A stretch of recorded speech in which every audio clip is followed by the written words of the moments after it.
হলো গোলাপ ফুল। একে আমরা সকলেই চিনি। সমস্ত সংসার ভালোবাসে এই পুষ্পকে। এই ফুল দেখতেও সুন্দর। সব থেকে বেশি গুরুত্বপূর্ণ কথা হলো এর সুগন্ধ, যা দূর দূরান্ত থেকে ব্যক্তিদেরকে আকৃষ্ট করে। এই সুন্দর পুষ্প একটু মন দিয়ে দেখলেই দেখা যায় এর নিচে কাঁটা রয়েছে।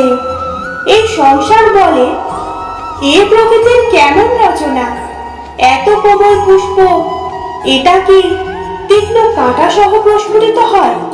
এটাই হলো জীবনের সত্য, আমাদের অন্তরের সদ্গুণ। সেগুলিও এই ফুলের মতোই সুন্দর। সংসারের সৌন্দর্য দেখতে পায়, এর সুগন্ধ চতুর্দিকে ছড়িয়ে পড়ে।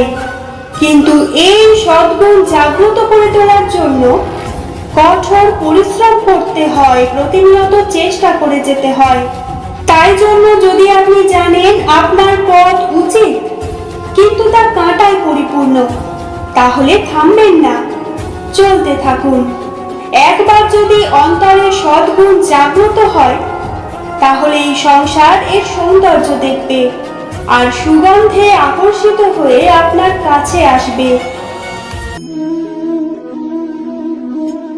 ভয়। জীবনে আমরা কোন কোন বিষয়ে ভয় পাই? কোনো মানুষকে হারানোর ভয়, কোনো মানুষ কোনো সম্পর্ককে হারানোর ভয়, অর্থহানির ভয়, সময়হানির ভয়। এবার বিষয়টা হলো, এই ভয় কখনো আমাদের কোনো লাভ করে না। এটা সব সময় আমাদের পিছনে ঠেলে আর নিচু স্তরে নামিয়ে দেয়। কখনোই আমাদের উত্থানের কারণ হয় না। তাই জীবনে যদি কোনো ভয়ের কারণ থাকতেই হয়, তা শুধুই এটা যে মানুষের কথা ভাবতে ভাবতে সম্পর্কগুলিকে হারানোর ভয়, মানুষকে হারানোর ভয়। সবার মন রাখতে রাখতে আপনি যেন নিজেকে, নিজের ভাবনা চিন্তাকে না হারিয়ে ফেলেন। যদি এরকম হয়, যদি সকলের মন রাখতে রাখতে আপনি নিজেই নিজেকে হারিয়ে ফেলেন, নিজের ভাবনা, নিজের লক্ষ্য, নিজের মন্তব্যকে হারিয়ে ফেলেন, তাহলে সংসারে যতই যাই হয়ে যাক না কেন, প্রসন্নতা লাভ করবেন না। তাই রক্ষা তাকেই করুন যে আপনাকে রক্ষা করে। আপনার মানসিকতা, আপনার ব্যক্তিত্ব, আপনার লক্ষ্যকে রক্ষা করে। আর যদি কোনো বিষয় ভীত হতে হয়, তবে আপনি যেন নিজের উদ্দেশ্যের থেকে দূরে না চলে যান।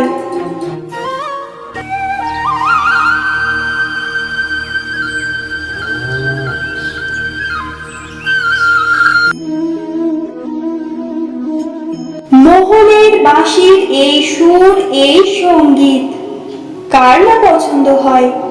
সবারই খুব ভালো লাগে। এবার এই সুর আসে কোথা থেকে? কেউ বলবে কৃষ্ণের হৃদয় থেকে। সত্য কথা, এই সুর হৃদয় থেকে নির্গত হয় এবং প্রকট হয় এই বাঁশি থেকে। এই বাঁশিটাকে দেখুন, এই ছিদ্রগুলি দেখুন, প্রত্যেকটা সুর থেকে নিজস্ব একটা স্বর নির্গত হয়। এবার যে ব্যক্তি এই সমস্ত সুর এবং স্বর বুঝতে পারেন, এতে নিপুণ, তিনি এই বাঁশির দ্বারা যে সুর নির্গত করবেন তা তো মধুর অবশ্যই হবে।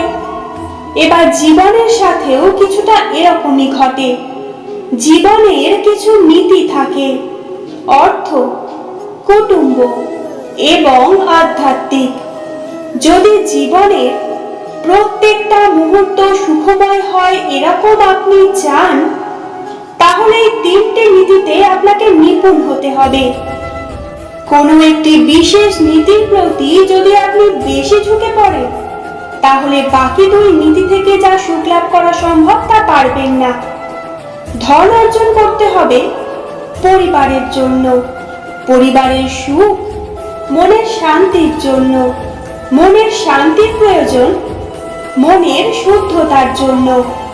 যখন এই মন শুদ্ধ হবে, জীবন শুদ্ধ হবে, পবিত্র হবে, সুন্দর হবে। সময় একটু একটু করে কেটে যায়, একটু একটু করে নিকটে আসে। খুব অদ্ভুত ব্যাপার। এই সময় প্রতিকূল হলেও একটু একটু করে কেটে যায়। এই সময় যদি ভালো হয় তাহলে একটু একটু করে নিকটে আসে। অনুচিত তখনই হয় যখন আমরা নিজেদের অসফলতার জন্য সময়কে দোষ দিই, কিন্তু আসলে তেমনটা হয় না। আপনার পরিশ্রম, আপনার প্রয়াস দ্বারাই আপনি সাফল্য লাভ করবেন, সময়ের দ্বারা নয়। যদি এই সাফল্য একটা সুন্দর ভবন হয় তাহলে সময় হলো তার দেওয়ালের রং, যা সময়ের সাথে বদলাবে, সময়ের সাথে ফিকেও হয়ে যাবে। কিন্তু সাফল্যের এই ভবন আপনাকে নির্মাণ করতে হবে আপনার পরিশ্রমের ইট দ্বারা এবং প্রয়াসের চুন সুরকি দ্বারা। তাই পরিশ্রম আর প্রয়াস করতে থাকুন, সাফল্য আপনি অবশ্যই পাবেন। সময় যদি আজ ভালো না হয় তাহলে কাল অবশ্যই হবে। প্রয়াস করতে থাকুন। প্রিয় শ্রোতা বন্ধুরা, ভিডিওটি ভালো লাগলে লাইক, কমেন্ট, শেয়ার করে আমার এই ছোট্ট চ্যানেলটির পাশে থাকবেন। আর ভবিষ্যতে এরকম ভালো ভালো ভিডিও পাওয়ার জন্য অবশ্যই চ্যানেলটি সাবস্ক্রাইব করে দেবেন। জয় শ্রীকৃষ্ণ। রাধা রাধা।